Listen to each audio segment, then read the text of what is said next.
கத்துக்கிற நேரம். ஓகே, கத்துக்கலாமே.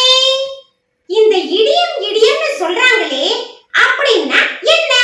ஒரு செயல்பாடோ அல்லது பொருளோ நேரடியா விளக்கத்தை சொல்லாம வேறு வகையா சொல்றதுக்கு பேரு இடியம். அப்படியா? நாம கொஞ்சம் இடியம் பார்க்கலாமா? அத வச்சு இங்கிலீஷ்ல பேசலாமா? பேசலாமே. நான் தமிழ்ல கேக்குறேன், அதுக்கு நீ இங்கிலீஷ்ல சொல்லு. ஓகே. திருமண நாள். திருமண நாள் வெட்டிங் டே அப்படின்னு சொல்லலாம்.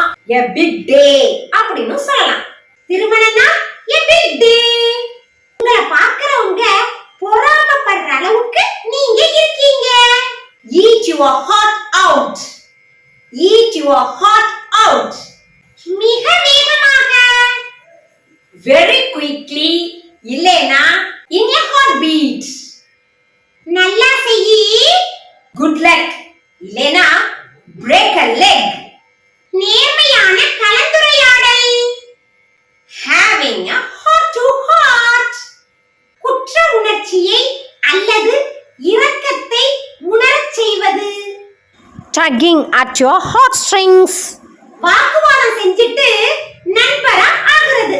kiss and make up. சின்னவங்களுக்கும் பெரியவங்களுக்கும் இடையேயான உறவை எப்படி சிம்பிளா சொல்றது? ஒருத்தவங்களுக்கு 20 வயசு, இன்னொருத்தவங்களுக்கு 60 வயசு.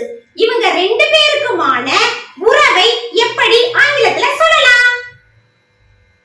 May and December. May and December.